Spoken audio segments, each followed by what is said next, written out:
You have chosen to be a part of Faith or Daily Focus today.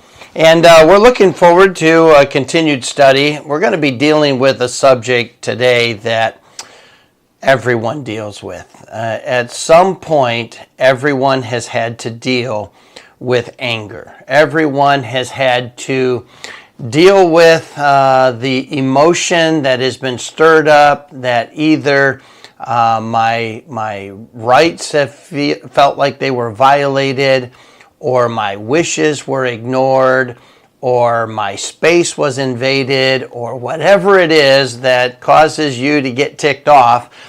We've had to deal with those emotions, and maybe you've even had to deal with it today and before this morning. And so some of you have had a pretty good day, at least dealing with your anger, but you've only been up 15 minutes. But for the most of us, we can certainly relate to a temper. We can relate to being angry. I've often used the phrase, no one can make you mad. People can do a lot of things to you, and then we make decisions. Oftentimes we make the decision to be angry. We make the decision to react or to respond.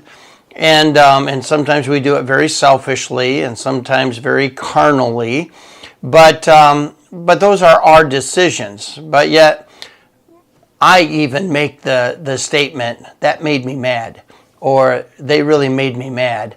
And at the end of the day, they really didn't. They probably did something that was out of bounds, but my response to them was really my responsibility. Somehow, though, we feel better about pushing the blame onto someone else, especially if we know they were wrong.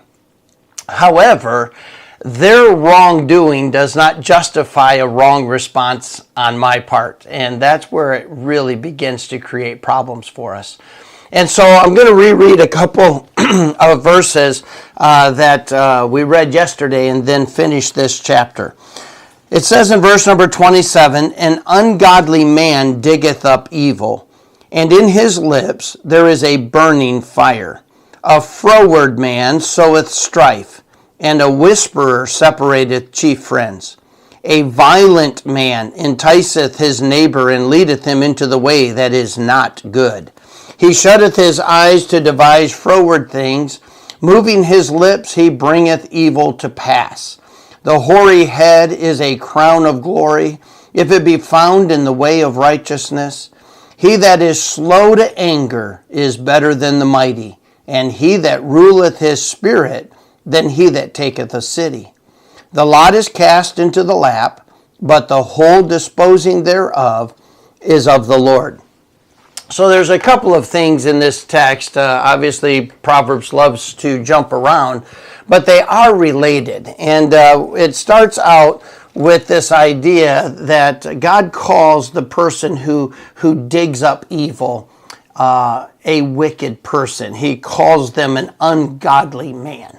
And there's nothing godly, there's nothing Christ-like, there's nothing spiritual about feeling like you've got to drum up dirt. We usually justify it on the basis that this person is standing in my way, this person has told me no and I need to discredit them, this person poses a threat to me and my popularity, so I've got to cut them down a notch, and I've got to have something in order to get even. I've got to have some information to settle the score. So this person who is ungodly, ruled by their flesh, most of the time that a person wants to dig up evil, it's because in their heart is anger. They have a temper problem. And in their temper, they're figuring out a way to make this person pay. And most people that are having a great day do not go, you know what, I think I'm going to try to find dirt on that person. And they're having a wonderful, joyous day filled with blessing. Things are all going right. And they think, I'm just going to try to find some dirt on somebody. I mean, that just doesn't happen. That's just not the way we live life. But somebody make you mad, or someone who has offended you in some way, and you are now angry, yeah, I'll get even. And if I've got something, I can hold over their head. The other side of it is if I need them, we see this in politics, where they find some dirt on somebody to manipulate them, to really blackmail them into a behavior. We find that going on. And God says that's just wickedness. And so then he goes on and says, this anger that leads to that kind of behavior is really a divider, and it really separates people that were good friends and may never be at that level of friendship again. Well, then he gets into this idea of a violent man. And these are people who are just selfish. They usually use anger in a way to get their own way, or they use fear in order to get their way. So whether they're abusers, whether they emotionally abuse, or they verbally abuse, or even physically abuse, in order to get people to do what they want, this idea of a violent man enticeth his neighbor. In other words, it's easy to say, wow, how did that guy get ahead in business? How did he get to that level of income? And many times it's this abuse of power. Many times it's this running over people, keeping everyone on their heels, making everyone walk on eggshells because you're a controller, and that's how you advance yourself. And that's the idea. Sometimes the advancement of somebody is appealing, and sometimes people try to mimic or model that same behavior in order to try to get the same result. And that's what verse 29 is talking about. And then he leadeth him into a way that is not good. In other words, he begins to use speech in a way to get him on board with whatever it is that he's serving himself selfishly. And then he shutteth his eyes. In other words, he is constantly figuring out who he can get advantage of.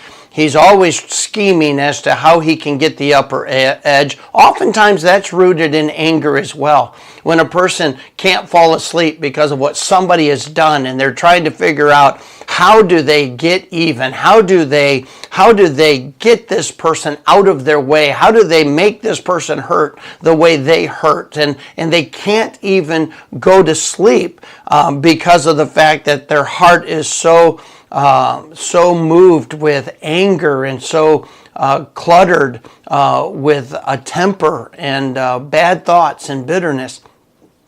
And then they bring it to pass by the way they talk. They talk people into things. They share misinformation or partial information in order to get people on board with their scheme that they've been devising overnight. And this is what God calls an ungodly, wicked person. And so then he comes in and kind of a verse right out of the blue. It says the hoary head is a crown of life. It's a crown of glory to you if they walk in the way of righteousness. So the gray-haired person is to be a wise person. I think it fits in the context, because in my ministry I have found that the older people usually don't jump on emotional things. They're not easily swayed. They've seen this before. They've watched this play out before. This is not new. Oh, maybe the issue is new. The agenda is not new. The strategy's not new. They've seen all of this before, whether it's at the workplace, at the office, at the church, in the family. They tend to be pretty stable. And God says that's a great source to go to for wisdom and to stand against this idea of, is this really going to play out to my benefit to exercise anger and violence in order to get my way? Something I think would be good for our nation to evaluate at this point. But then he says, he that is slow to anger is better than the mighty, and he that can rule his spirit than an armed city. He's really this idea that the soldiers were admired for their protection. And God says you want to protect your reputation. You want to protect God's reputation. You want to have a good testimony. You want to really be spiritual and godly in your life. You really want to stay on the path of wisdom. Then here's how you do it. You rule your spirit. In other words, you don't give in to your flesh. You discipline your thinking. You don't allow your mind to wander. You don't think on things that offended you. You don't ponder things that hurt. You just don't allow it. You discipline your mind. And then verse 33, another verse kind of seems out of the way, but it just says, nothing happens by chance. So the things that God has brought into our life is really brought in for our good and His glory. It's not just a chance. God is really working these things in our life for something that needs to be done. And we can trust Him even in the difficult things. And so we need to rule our spirit. We need to cease from anger. That's my admonition today. That's the little fuel for life that we can apply. May God bless you. I look forward to seeing you tomorrow.